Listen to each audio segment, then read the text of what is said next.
Video हमारा graphs को लेके था, जिसमें हमने देखा था कैसे हम डिस्टेंस और टाइम एक्स और वाई एक्सिस और वेलोसिटी टाइम ग्राफ हमने ड्रॉ किया था, और उन ग्राफ्स की हेल्प से हम कैसे वेलोसिटी निकाल सकते हैं, कैसे डिस्प्लेसमेंट निकाल सकते हैं, कैसे एक्सेलरेशन निकाल सकते हैं, ये सब हमने वहाँ पढ़ा था। और अलग अलग तरह के मोशंस को हम ग्राफिकल वे में कैसे डिस्क्राइब कर सकते हैं, उन सब के लिए जो भी ग्राफ्स हम बनते हैं वो सब हमने डिस्कस किया था। ठीक है, अब जो भी कुछ हमने लास्ट वीडियो में सीखा है उसको अब हम यहाँ इम्प्लीमेंट करके ये 3 इक्वेशंस डिराइव करने वाले हैं। डेरिवेशन पहला वर्ड, मेरे ख्याल में साइंस में डेरिवेशन जो आज तक आपने नहीं सुना है, क्योंकि 8th क्लास तक आप थ्योरेटिकली साइंस पढ़ते थे, लेकिन अब हम फॉर्मूलेज डेराइव करेंगे, यानी वो फॉर्मूले कैसे बन के आए उनका हम डेरिवेशंस देखेंगे। तो ये आपका मेरे ख्याल में साइंस में फर्स्ट डेरिवेशन है जो आज आप डिस्कस करने वाले हैं, और जिसको हम बोलेंगे graphical method of equations of motion. ठीक है, ये 3 इक्वेशंस हम आज डिराइव करने वाले हैं। इनका यूज क्या है उस पर हम क्वेश्चंस भी करेंगे। नमस्कार, मेरे फिजिक्स के सारे उस्ताद, नाम शेखर, काम फिजिक्स को इजी बनाना। ठीक है, तो आज हम क्या करने वाले हैं, ये 3 इक्वेशंस डिराइव करेंगे कैसे आए। पहले इन इक्वेशन में कौन क्या क्या है ये आपको समझना जरूरी है। This is what final velocity, this is what final. अब जब फाइनल है तो इनिशियल भी होगी। This is your initial velocity, this is t for time पता ही है, और a फॉर एक्सेलरेशन पता ही है। आई होप आपको समझ में आ गया। And this is your distance और डिस्प्लेसमेंट, जैसी रिक्वायरमेंट वैसे डिस्प्लेसमेंट या डिस्टेंस। ठीक है, बाकी वो चीज़ें सब रिपीट हो रही जो मैंने आपको बता दिया। ठीक है, हमें इन तीनों इक्वेशंस को डिराइव करना, क्योंकि ये इक्वेशन हमारे काम आती है। कब आती है, जैसे क्वेश्चंस आते हैं कि एक ऑब्जेक्ट है वो रेट से मूव करता है और इसकी वेलोसिटी इतने टाइम में इतनी हो गई है, तो उसका एक्सेलरेशन बताइए। हाँ, एक इंपॉर्टेंट थिंग आपको ध्यान रखनी है, ये इक्वेशन तभी अप्लाई कर सकते हो आप जब आपका मोशन कैसा हो, कांस्टेंट एक्सेलरेशन के साथ हो। कांस्टेंट एक्सेलरेशन के लिए हमने एक नाम और पढ़ा था पीछे, वो क्या नाम था, uniform accelerated motion. Uniform accelerated motion यानी वेलोसिटी में चेंजेस आएंगे लेकिन एक जैसे चेंजेस आएंगे। वेलोसिटी 0 से 2 मीटर पर सेकंड बढ़ी तो अगली बार भी 2 बढ़ेगी, यानी 4 मीटर पर सेकंड पहुंच गई। अगले 1 सेकंड बाद 6 मीटर पर सेकंड पहुंच गई, अगले 1 सेकंड बाद 8 मीटर पर सेकंड पहुंच गई। एक वीडियो हमने ऑलरेडी इस पर अपलोड कर रखा है, पीछे जाके आप देख सकते हैं, जिसमें हमने डिस्क्राइब किया है कि क्या आपका यूनिफॉर्म एक्सेलरेटेड मोशन होता है और क्या आपका नॉन यूनिफॉर्म एक्सेलरेटेड मोशन होता है। ठीक है, तो इसको हमें ग्राफिकल मेथड से आज सॉल्व करना है, यानी हमें ये तीनों इक्वेशंस डिराइव करनी है यूजिंग ग्राफिकल मेथड। ठीक है, तो स्टार्ट करते हैं फर्स्ट इक्वेशन से। उसके लिए देखो, पहले मैं एक सिंगल ग्राफ ड्रॉ कर रहा हूँ और उस ग्राफ की हेल्प से ही हम सारी करेंगे। ग्राफ आप पढ़ चुके हो। ठीक है, ये ग्राफ के लिए भी मैं एक स्पेशल सिचुएशन में स्टार्ट कर रहा हूँ। कैसे स्टार्ट कर रहा हूँ कि मान लो कोई भी ऑब्जेक्ट है, ठीक है, मैं मान लो यहाँ खड़ा हूँ, ये मेरा पॉइंट ऑफ रेफरेंस है, यानी मैं यहाँ से किसी ऑब्जेक्ट है जो मूव करता जा रहा है उसको मैं ऑब्जर्व कर रहा हूँ। जैसे मैं यहाँ खड़ा हूँ इस पॉइंट पे, अब मेरे आगे से एक बाइक वाला गया, मान लो वो बाइक वाला 20 मीटर पर सेकेंड की स्पीड से गया। अब मेरे आगे से जाने के बाद में वो लगातार अपनी स्पीड को या वेलोसिटी को इंक्रीज करता जा रहा है। कैसे, यूनिफॉर्मली कांस्टेंट एक्सेलरेशन के साथ वेलोसिटी को इंक्रीज करता जा रहा है। ठीक है, तो यानी उसकी वैल्यू 40 हो जाएगी, ठीक है, 60 हो जाएगी। मान लो मैंने इस पॉइंट तक उसको ऑब्जर्व किया, मैंने इसको देखा, ये गया शुम 20 और 40 50 60 तक देखा, फिर मैंने गर्दन कर ली वापस, यानी मैंने उसको ऑब्जर्व करना बंद कर दिया। तो ये मेरे लिए उसकी स्पीड थी जब सबसे पहले जब उसको मैंने ऑब्जर्व किया था, और ये उसकी फाइनल वेलोसिटी थी मेरे लिए जब उसको मैंने लास्ट टाइम उसको ऑब्जर्व किया था। तो ये उसकी इनिशियल वेलोसिटी बन गई मेरे लिए, और ये वेलोसिटी फाइनल बन गई। और इस वेलोसिटी में चेंज जो आया वो क्या हो गया, एक्सेलरेशन। ये चेंज कितने टाइम में आया, टी टाइम में आया। आगे समझ में, तो इसी को इसके इस बाइक के मोशन को मैं डिस्क्राइब करने के लिए एक ग्राफ ड्रॉ करता हूँ। ठीक है, अब आप मुझे बताइए, जब मैं यहाँ से ऑब्जर्व करता हूँ तो मेरे लिए टाइम t = 0 है, क्योंकि मैंने जब से उसको ऑब्जर्व करना शुरू करता हूँ, जब से किसी भी ऑब्जेक्ट का मोशन आप ऑब्जर्व करना शुरू करते हो तब आपका t इजिकल टू 0 लेके चलो। तो मैंने यहाँ से ऑब्जर्व करना शुरू किया जब उसकी स्पीड 20 थी, पीछे वो 10 से आ रहा था या 0 था या माइनस था, कुछ भी था, ठीक है, पर t इजिकल टू 0 पे वो 20 था जब से मैंने उसको ऑब्जर्व करना शुरू किया, ठीक है। तो ये 20 हो गया। तो इसका मतलब क्या हुआ कि ये मैंने एक्सिस है टाइम की और ये एक्सिस है वेलोसिटी की। अब मैं आपसे पूछूंगा कि t इजिकल टू 0 जब है तो क्या उसकी वेलोसिटी भी 0 है क्या? नहीं, उसकी वेलोसिटी ऑलरेडी कुछ है, कितनी? 20, जिसको अब मैं नाम दे दूँ 20 बोलूँ या उसको मैंने एक सिंबल दे दिया u, initial velocity, initial velocity. तो वो मान लो 0, 10, 20, ये इनिशियल वेलोसिटी u के साथ वो जा रहा था जब t इजिकल टू 0 था, उसको मैंने ऑब्जर्व करना शुरू किया। और मान लो फाइनल यहाँ आते आते t टाइम स्पेंड हो गया, टी टाइम मतलब 2 सेकेंड, 4 सेकेंड, 5 सेकेंड, कुछ भी। अभी तो हम फॉर्मूला बना रहे हैं, फिर जैसा क्वेश्चन आएगा वैसे टी की वैल्यू पुट कर देंगे, ठीक है। तो ये आपका क्या करोगे, यहाँ से लेके यहाँ तक मान लो ये टाइम टी स्पेंड हो गया, तो यानी यहाँ से लेके यहाँ तक ये टाइम की वैल्यू टी हो गया। तो इस टी टाइम में क्या हो रहा है, वेलोसिटी बढ़ रही है। कैसे बढ़ रही है? कांस्टेंट एक्सेलरेशन साथ बढ़ रही है, यानी कंटिन्यूसली इंक्रीज हो रही है। अब याद कीजिए वेलोसिटी टाइम ग्राफ, पिछले वीडियो में जाके देखिए, वेलोसिटी टाइम ग्राफ मैंने बताया था किसके लिए? यूनिफॉर्म एक्सेलरेटेड मोशन के लिए, जिसका दूसरा नाम क्या है? Constant acceleration. और वो कैसा था? स्ट्रेट लाइन, यानी यहाँ से ये स्ट्रेट लाइन आएगी। वहाँ हमने यहाँ से स्ट्रेट लाइन ड्रॉ की थी, क्यों? क्योंकि हमने कहा था कि जब t 0 है तो v भी हमने 0 ही लिया था। लेकिन अभी सिचुएशन में t 0 है लेकिन v कुछ ना कुछ है। ये क्यों ले रहा हूँ मैं? क्योंकि दो फॉर्मूले में ये आएंगी, u का हमें यूज़ करना, u हमारे सारे डेरिवेशंस में आना चाहिए, इसलिए हमने u स्टार्टिंग में लिया है, ठीक है। और मान लो t टाइम पे, ये t टाइम है, स्ट्रेट लाइन कर दो इसको, ये t टाइम है जब उसकी वेलोसिटी कहाँ पहुँच गई है? t टाइम बाद में 60 पहुँच गई, उसको मैंने सिंबल दे दिया v, स्मॉल v तक। तो ये यहाँ की वेलोसिटी v, यानी 0, 10, 20, 30, 40, 50 और ये मान लो 60। आगे समझ में? ऐसे मैंने उस एग्जाम्पल को लेकर यहाँ ड्रॉ कर दिया। अब ये हमारा ग्राफ तो कंप्लीट हो गया, अब शुरू करते हैं यहाँ पे, ठीक है। देखो इस ग्राफ को मैं कुछ और डिवाइड कर लेता हूँ और इसका नामकरण कर देता हूँ। इसमें बहुत सारे पॉइंट्स हैं, उनको थोड़ा सा मैं नाम दे देता हूँ। ये लीजिए, ये लीजिए, ठीक है। तो अब देखो ये O ओरिजिन, इसको सिंबल, यहाँ के पॉइंट को मैं नाम A दे दिया, ये B दे दिया। तो ये A भी ग्राफ ड्रॉ हुआ है इस मोशन का। इस पॉइंट को मैंने नाम C दे दिया, यहाँ भी एक पॉइंट बन रहा है। और ये लास्ट पॉइंट D नाम दे दिया, जहाँ पे T टाइम दिख रहा है आपको। आगे समझ में? फ्रॉम द ग्राफ, चलो ये एग्जाम्पल मैं आपके लिए हटा देता हूँ, अब आपको समझ में आएगा कि ग्राफ कैसे आपने बनाया। अब फ्रॉम द ग्राफ, हाँ देखो इस यहाँ ग्राफ के अंदर एक लाइन आपको दिख रही है BD, ये रही BD, दिख गई सबको? BD किससे बनी हुई है? BD, BC और CD, यानी BD can be written as BC plus CD। सबको दिख गया? सबको समझ में आ गया? ये देखो ये बन गया, ठीक है। अब यहाँ से अगर मैं पूछूं केवल BC की वैल्यू मुझे बताओ, यानी BC की वैल्यू मुझे बताओ, तो देखो यहाँ से क्या करोगे, इसको इधर भेज दो, बड़ा सिंपल है। तो ये BD माइनस क्या हो गया? CD।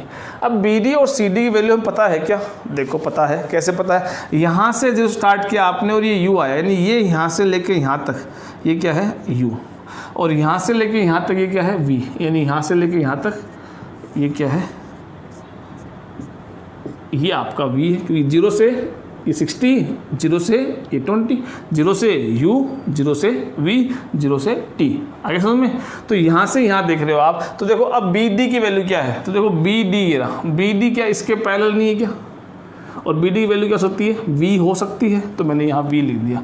तो BC is equal to V minus CD ये रहा, CD आपका OA के इक्वल है कि नहीं है? इक्वल है। कितना हो गया इसकी वैल्यू? U, ये U हो गया, ठीक है। तो V माइनस U आ गया। अब एक्सेलरेशन आपने पढ़ लिया है। एक्सेलरेशन क्या होता है? Change in velocity upon time, change in velocity upon time.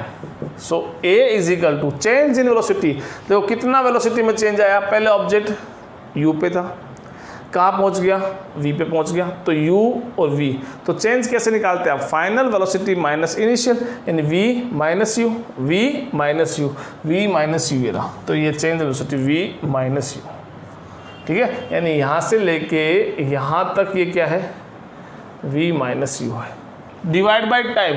इस चेंज में कितना टाइम लगा, 0 से t सेकेंड, तो डिवाइड बाई t, तो ये a is equal to v minus u, और ये देखो मैंने इस t को इधर भेज दिया, मल्टीप्लाई हो गया। अब देखो v इज इक्वल टू इस u को उधर भेज दो, पॉजिटिव का u बन जाएगा, ये पॉजिटिव का u बन गया और पॉजिटिव का 80 ऑलरेडी था। इक्वेशन नंबर 1 आई कि नहीं आई, इक्वेशन नंबर 1 आई कि नहीं आई, ये फर्स्ट इक्वेशन आपकी आ गई है। चलते हैं सेकंड इक्वेशन पे। सेकंड इक्वेशन क्या है, सेकेंड इक्वेशन देखो, x is equal to u t plus half a t square. यहाँ हम देखो याद करो, पीछे जाओगे तो मैंने बताया था area under velocity time graph क्या देता है बताइए, area under velocity time graph. पीछे जाके देखिए डिस्प्लेसमेंट देता है, क्या देता है, डिस्प्लेसमेंट देता है। पिछले वीडियो में जाके देखोगे तो वहाँ ढंग से आपको बहुत अच्छे से एक्सप्लेन किया है कि कैसे हम area under the velocity time graph, तो वेलोसिटी टाइम ग्राफ ये रहा स्ट्रेट लाइन, इसके नीचे का एरिया ये रहा, ठीक है, वो हमें क्या देगा, डिस्प्लेसमेंट। तो मैं एरिया निकाल लूँ, कितना एरिया आएगा, तो देखो area under the velocity time graph is equal to displacement, या displacement is equal to area under the velocity time graph, एक ही बात है। तो displacement x is equal to area under the velocity time graph. अब देखिए इसका area मैं कैसे निकालूंगा, ये दो पार्ट्स में डिवाइड है, एक तो देखो आपको ये ट्राइंगल दिख रहा है, एक आपको एक रेक्टेंगल दिख रहा है, यानी area of rectangle, area of rectangle OACD, OACD plus area under triangle, area है कि नहीं है भाई, ये जो ग्राफ है इस ग्राफ के अंडर मतलब नीचे का एरिया जो भी है वो एरिया आप देखें तो दो चीज़ से बना हुआ है, ट्राइंगल और रेक्टेंगल। तो रेक्टेंगल का एरिया तो ये लिख दिया, और एरिया ऑफ ट्राइंगल, ट्राइंगल कौन सा हो गया, ABC, बड़ा सिंपल है। सो डिस्प्लेसमेंट इक्वल है, तो displacement x is equal to area, तो देखो यहाँ पे क्या आएगा, एरिया यानी OD CD length into width into OD, हुआ कि नहीं हुआ भाई। रेक्टेंगुलर एरिया क्या होता है, लेंथ साइड इनटू साइड बोल लो, लेंथ इनटू विड्थ बोल लो, तो CD इनटू OD, ये इसका रेक्टेंगुलर एरिया का। प्लस एरिया ऑफ ट्राइंगल वो क्या होता है, half base into height, base क्या है आपका AC इंटू हाइट, हाइट क्या है BC, ये तो इस ट्राइंगल की हाइट है और ये क्या है इसका बेस है, तो ये आ गया base AC, base into height बोलो, हाइट इंटू बेस बोलो, एक ही बात है, मल्टीप्लाई कोई दिक्कत नहीं है। वैल्यूज़ पुट कर दीजिए फटाफट। CD ये रहा, CD किसके बराबर है, U के बराबर है, ये U आ गया। OD किसके बराबर है, OD स्मॉल t के बराबर है, आ गया, प्लस हाफ BC ये रहा, V माइनस U के बराबर है, BC वैल्यू क्या है, B minus U। AC OD के पैरेलल, OD T के पैरेलल, ये T आ गया। अब पीछे यहाँ देखो हमें क्या चाहिए, इक्वेशन x आ गया जी, U आ गया जी, T आ गया जी, plus half A into T square है, ये क्या है टी स्क्वायर है। तो ये कैसे आएगा, ये देखो इस इक्वेशन से आएगा। फर्स्ट वाली इक्वेशन अपन डेराइव कर चुके हैं, इसका मतलब हम यूज़ करेंगे। यहाँ देखो क्या करना है आपको, v माइनस यू की वैल्यू निकालूंगा मैं, तो ये v तो इधर ही, इस u को मैंने इधर भेज दिया, माइनस का u बन गया, v minus u is equal to 80, तो v minus u can be written as 80, तो आपका u t प्लस हाफ, इसको लिख दिया 80 और एक t और है। So final expression is equal to, easy था नहीं था, बड़ा सिंपल डेरिवेशन था और हमने इजीली कर दिया। तो ये हमारी सेकेंड इक्वेशन आ गई है। अब थर्ड इक्वेशन और बची है लास्ट, वो क्या है, v square is equal to u square plus 2x। इसको और डिराइव कर लेते हैं। दोबारा से हम यही करेंगे, area under velocity time graph.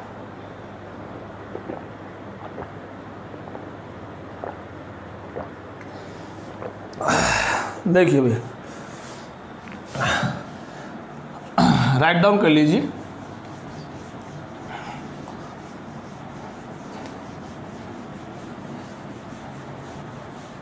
चलिए अभी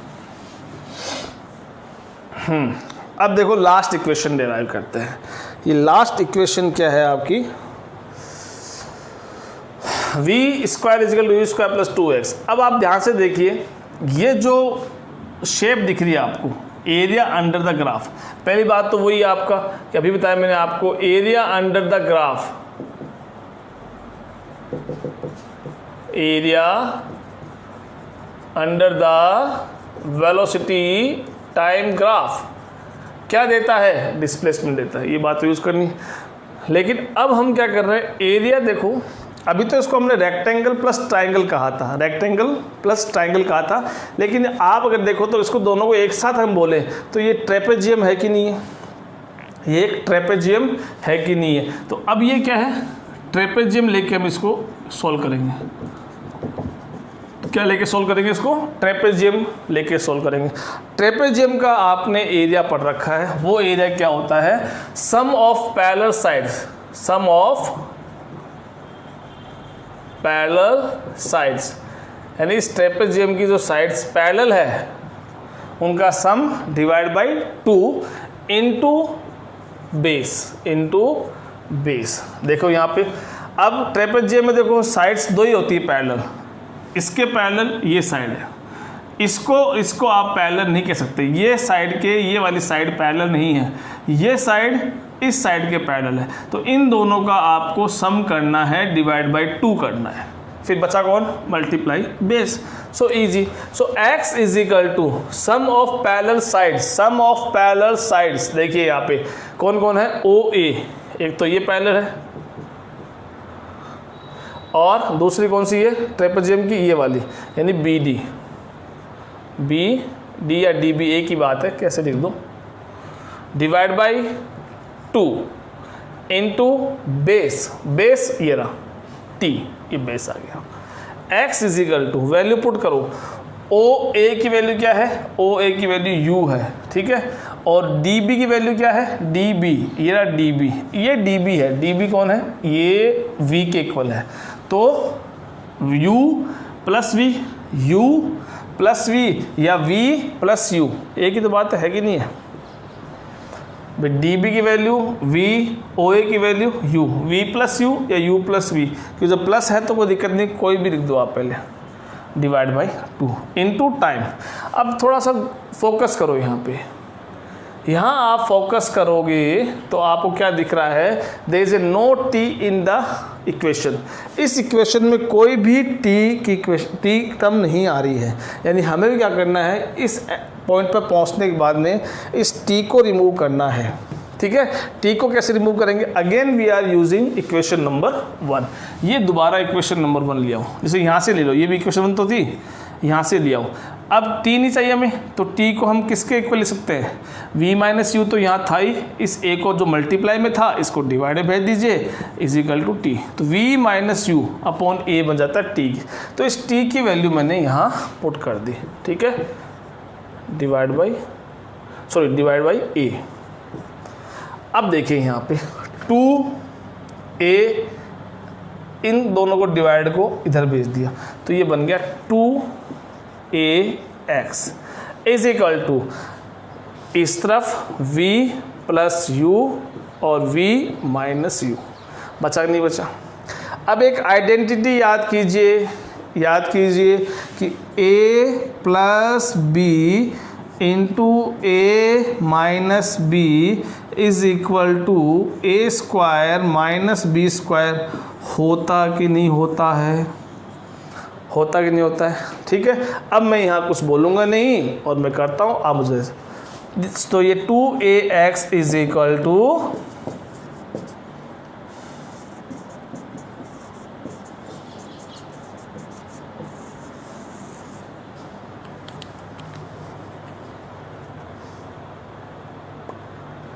ठीक है, ये आपका बन गया है। तो तीनों इक्वेशन आपने यहां से डिराइव कर लिए, वी यू और ये वाले, ठीक है। ये तीनों इक्वेशंस का अपन यूज़ करेंगे। देखिए अभी इसको लेके इन टेक्स्ट क्वेश्चंस हैं अपनी एनसीईआरटी बुक में, लेकिन मैं इसको अगले वीडियो में लेके चलूँगा, क्योंकि अगला एक टॉपिक लास्ट इस चैप्टर में बचता है, that is uniform circular motion. वो टॉपिक बहुत छोटा है, ठीक है, तो उसके लिए स्पेशल वीडियो ना बना के मैं ये देख रहा हूँ कि इसके क्वेश्चंस और उस टॉपिक को दोनों को कवर करके एक सिंगल वीडियो बना दें, जो हमारा लास्ट वीडियो होगा इस चैप्टर का। हाँ, एक्सरसाइज अभी बाकी है, एक्सरसाइज के लिए हम और वीडियो अपलोड करेंगे, जिसमें हम हो सकता है कि एक साथ सारे क्वेश्चंस करवा दें इस चैप्टर के, या आधे आधे करके, कैसे भी जैसा भी हमारा कन्वीनियंट वे होगा वैसे आपको पूरा एक्सरसाइज क्वेश्चंस अपलोड कर देंगे, ठीक है। तो ये हमारा लास्ट वीडियो था, सॉरी गड़बड़ हो गया। इसके बाद हम वीडियो वो बनाएंगे, लेकिन अब ये हमारी क्वेश्चन तीनों डिराइव हो चुकी है। तो आज का हमारा ये लास्ट था, ठीक है, और अब हम अगले वीडियो में मिलते हैं। Till then thank you so much.